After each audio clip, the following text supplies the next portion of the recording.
The Mind-Controlled State. By Philip Jones. 1068.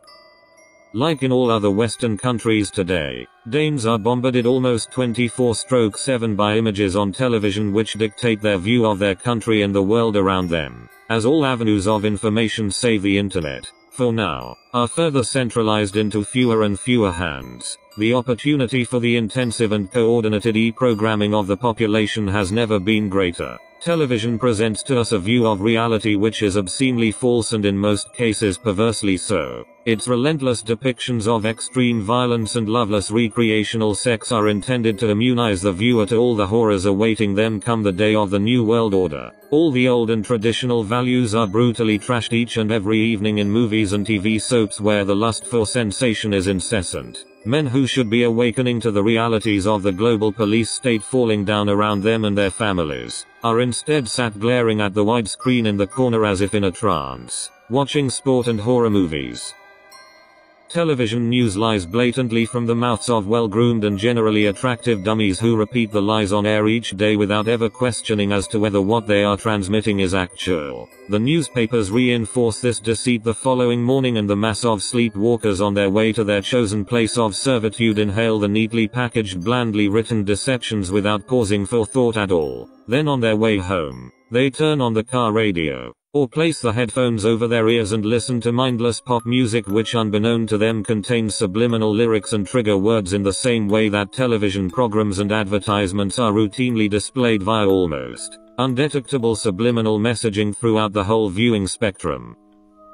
Although it is true to say that in Denmark the use of mass mind control techniques via the popular media might be on a reduced scale in comparison to the USA for example, when combined with the highly advanced and sophisticated mind programming of the state education system and the almost universal acceptance of the Jantelov as a way of life, then the effects are in many regards spectacularly more successful.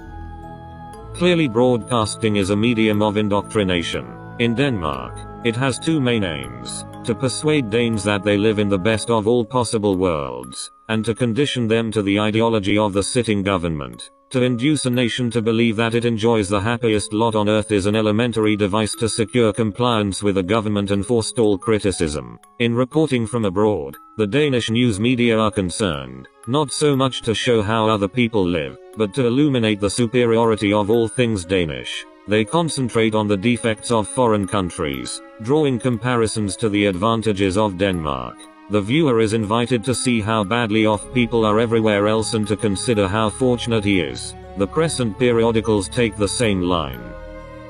It is not only that the Dane is told that he has the highest standard of living, and the best social security, but that he really is superior in all things, most particularly in politics and culture. An article on child care in France, published by a Danish women's magazine, seemed to have no other purpose but that of serving up a homily on how much better Danes took care of their children. Even travel writing often contains disparaging remarks, in order specifically to draw a moral in praise of Denmark, usually concerned with poverty abroad and prosperity at home. Most nations entertain a high opinion of themselves, but unless their rulers nurse ulterior motives, official media of communication do not normally insist, as a matter of policy, on advertising domestic superiority. Still less do they pursue this aim by denigrating foreign institutions. Simply put, Danes are bewildered into a patriotic sense of false security, which consolidates a sense of quasi-superiority and belonging on the one hand, whilst enforcing a bubble mentality on the other. The use of mobile phones, wireless broadband and telecommunications as tools of mass mind control. Man does not have the right to develop his own mind. This kind of liberal orientation has great appeal. We must electrically control the brain. Someday armies and generals will be controlled by electric stimulation of the brain. U.S. government mind manipulator, Dr. Jose Delgado. Congressional Record, number 262E, volume 118, 1974. We live in an age of wireless technology. Everywhere one looks, people are using mobile phones. Even children of prepubescent age can be seen walking down the street totally engrossed in their new best friend, seemingly oblivious to the world around them. This is exactly the situation the planners of the mind control state want. In this, Denmark is no exception. The masts which relay the microwave signals for mobile phone networks are now so common, few even notice them. But people need to realize that these masts, and especially the soon-to-be introduced Tetra communications systems, which are already in use in the UK and which will soon be used by the Danish emergency services, are potential killers and agents of mass mind control.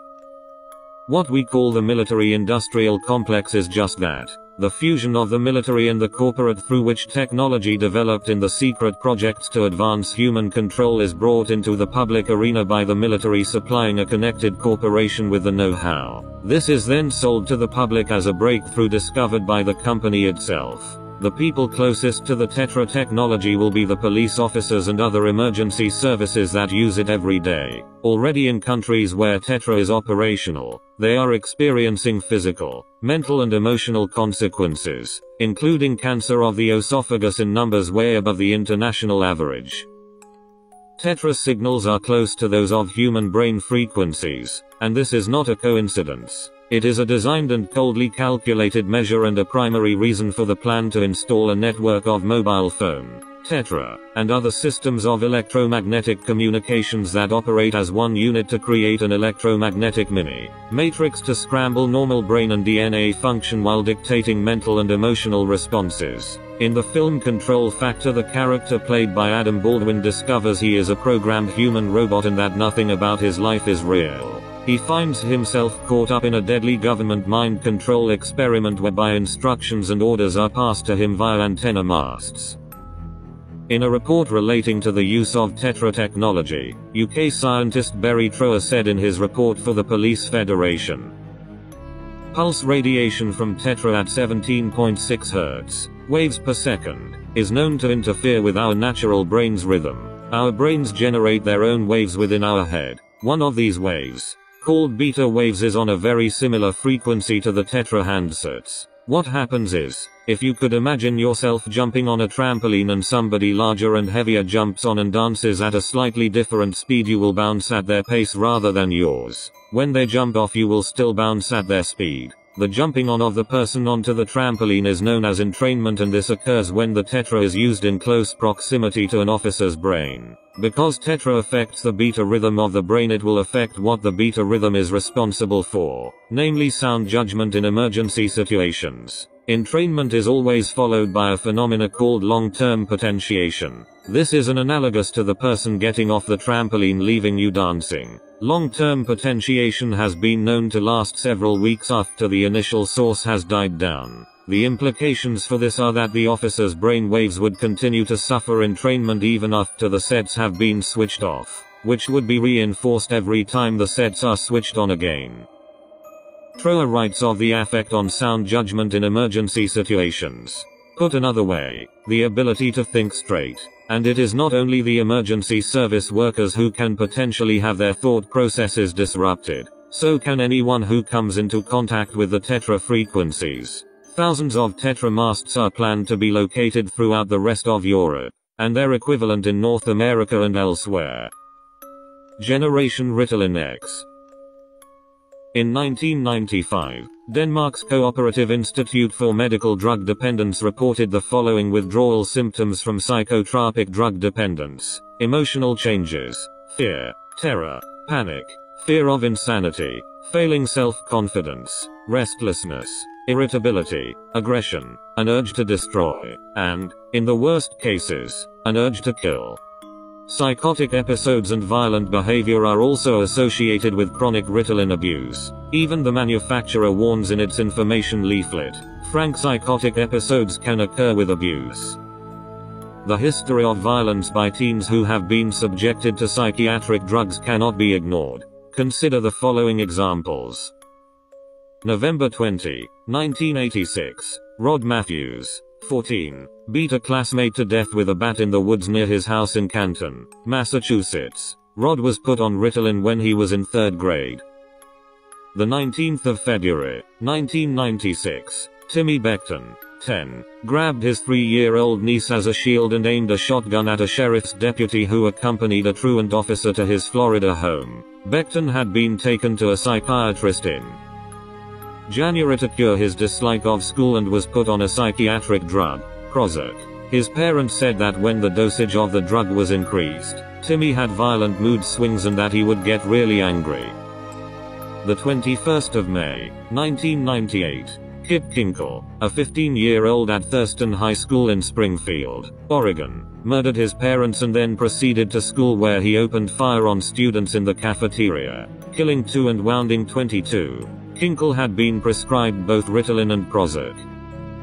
The 16th of April, 1999. Sean Cooper, a 15-year-old sophomore at Notus Junior-Senior High School in Notus, Idaho, was taking Ritalin when he fired 2 shotgun rounds, narrowly missing students and school staff. The 20th of May, 1999. TJ Solomon, a 15-year-old at Heritage High School in Conyers, GA, was being treated with Ritalin for depression when he opened fire on and wounded 6 classmates. A report published by the Danish Lager Middelsterolsen states that in Denmark and the other Nordic lands, consumption and the number of people treated with antidepressants has been increasing since 1994 and continues to grow strongly. The increase in the consumption of the newer antidepressants is both because there are more people in treatment, but also that larger doses are being prescribed. The most preferred preparation for the treatment of depression in the year 2003 were products containing the substances citalopram and escitalopram. End of chapter 3. See you in chapter 4, Anonymous Northern Light.